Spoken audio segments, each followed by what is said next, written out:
Welcome to Sports Biz with LD. I'm your host, Larry Davis. I mean, are we just going to talk about Deflategate all the time? I mean, first thing, it doesn't even matter what it's going to do to the NFL because money-wise, it's not even going to change anything. But again, they're back in court, and the Judge Berman just wants this to end like everybody else. And it just seems that Tom Brady will not budge. He doesn't want he doesn't want anyone to think he did anything wrong. He wants total exoneration. I don't blame him. Why not? You know, things are floating out that maybe he'll take one game. Okay, so we'll take one game.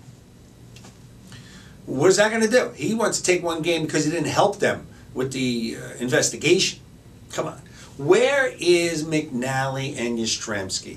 McNally and Yastrzemski are the two guys who got fired from the Patriots. This is what I don't understand. Why aren't those two guys in court for either side?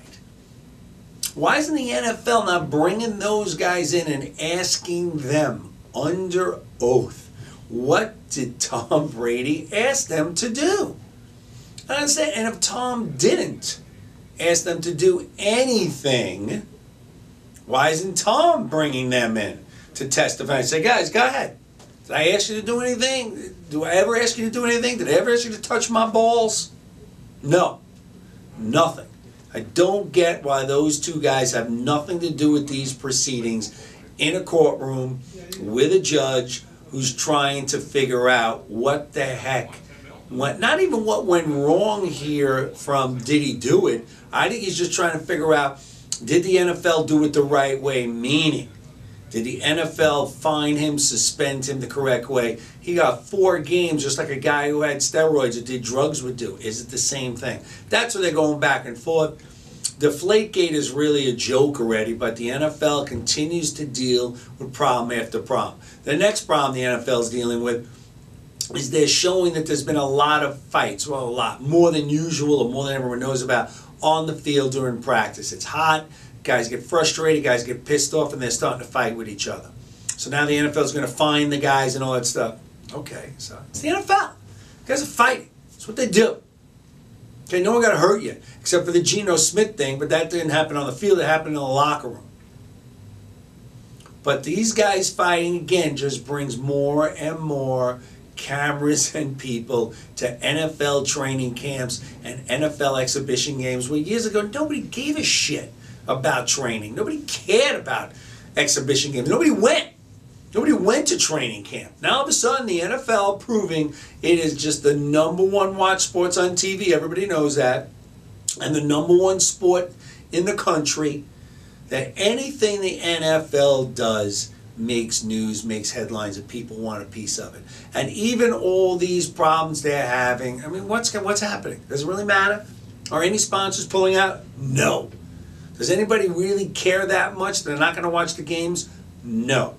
So Tom Brady and his crew are doing the right thing, saying, you know something, I am fighting every way I can because what you did to me is unfair compared to these other guys.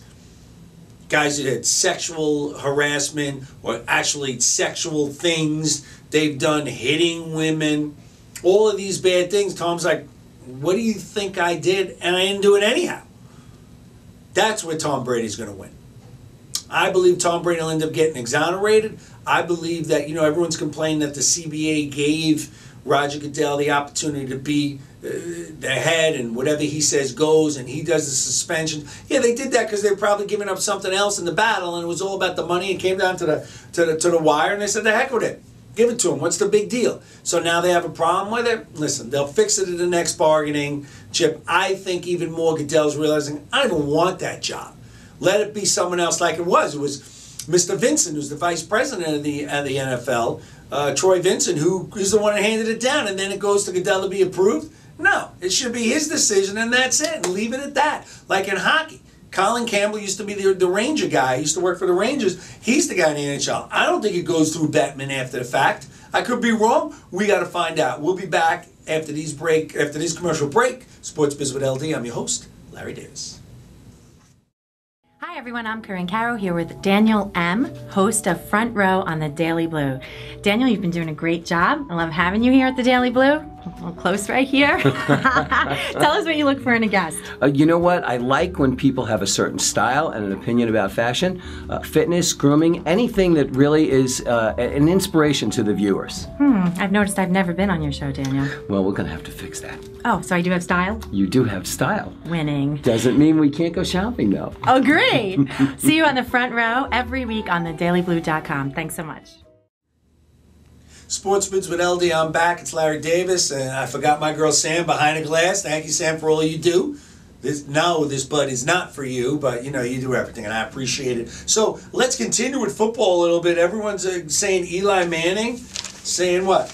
I'm not high on my horse, that I didn't tell someone I want to be the highest paid player. You know something? When there's smoke, there's fire. I've met Eli a few times. He seems like a regular guy. Is it more his agent putting that out there? Most probably, but at the end of the day, maybe it's his dad. Remember, his dad's the one who orchestrated him not going to San Diego. He was drafted by San Diego, and he said, I'm not playing for you. Was that him or his dad? They made a decision together. His dad probably more then than now, because his dad, it was his father, and he was a lot younger. Eli was 21, 22 when he was drafted. Now Eli's 34 years old and can make his own decisions. But I'm sure his father probably put that out, or his agent probably put that out, and it got leaked. Somehow, some way that got leaked, and now they're making Eli look a little like he wants to be the highest paid player, which I don't really think it matters to him. I don't know him that well, but I've met him, but who cares? Again, the NFL is so Teflon. That shield is so Teflon. You can't even hurt it. Doesn't matter. Eli will get his. Eli will get close to all the other guys. And, at the end of the day, people want to compare him to Tom Brady, Aaron Rodgers, two of the best quarterbacks in the NFL. So if they're, and Brady is paid less than everyone else, because he's all about the team being able to have other players on the team. How about that? The way, say, Martin Brodeur did it for the Stanley Cup champion Devils, the 3 times he won the Cup with them. He kept taking less money, when without Martin Brodeur, the Devils never would have won. So with Eli, he'll get his, whether he gets $20 million a year, $19 million a year, $22, I think, is what Aaron Rodgers gets. Doesn't really matter. I don't really think anyone is looking to be, I am the highest paid player. I think that it was only like in baseball, like with A-Rod and Bonds, those guys wanted to have that on their mantle, that I'm the highest paid player. I don't think these guys care. I think Eli's deserving to be up there with the top 5 quarterbacks in the NFL because he won. You could talk about his stats. You could say he hasn't been in the playoffs in a couple of years. You could say he hasn't won. I won 2 Super Bowls, Super Bowl MVP. His playoff runs were magical. That's really all that matters, is getting to the playoffs, winning, and going to the Super Bowl. That's when you'll be remembered. All we remember about Dan Marino was he was great, and the next thing you say is, never won a Super Bowl. All we do is talk about Peyton Manning. He was great. He did win a Super Bowl, but then everyone goes to his record in the playoffs, which is under 500. So Eli, big deal. He says he didn't say it. Did it come from his camp? Yeah, I believe that. I believe it came from somebody in his camp, in his entourage, whether it was dad, whether it was agent, they just threw it out there. Or maybe in a meeting with the Giants said, we'd like to be the highest paid player. And then taken out of context, all of a sudden he is that guy looking to be the highest paid player, which is nothing wrong with that. Why shouldn't he ask for the most money? Just to jump to 2 lesser sports before we go, they're doing record-breaking numbers on the tennis channel, which I guess Serena is what everyone's looking to watch. And then the surprising one for me also is on the golf channel, as well as on regular TV, channel 2 and 4, and now Fox owns some of the golf too, doing record-breaking numbers. And why am I bringing this up? Because Tiger sucks. It used to be it's all about Tiger. Everybody's tuning in to see Tiger. And even when he sucks, they're like, where's Tiger? Let's watch what he's doing. Look what he's doing. Even if he's 10 strokes off. Let's go see Tiger. Let's see what Tiger. It's amazing. Now you got Spieth, you got Dustin Johnson, you got these other players that, very fortunately for golf, that people are getting excited about. And they're all young. These guys are all 22, 23, 24. I mean, this is great for golf. Because I'm sure a lot of people in TV and golf were like, what are we going to do if Tiger leaves? We don't have that guy, that main guy. I don't think Tiger's ever coming back. I think Tiger's done, shot his load.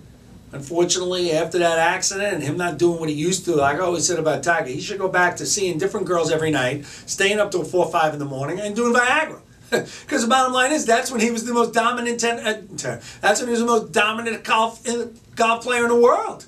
He was doing all that stuff, just like in other sports. They always say, let's go back to videotape and see what I was doing well, doing how I was doing it when I was playing well, hitting well, fielding well, throwing the ball well in football.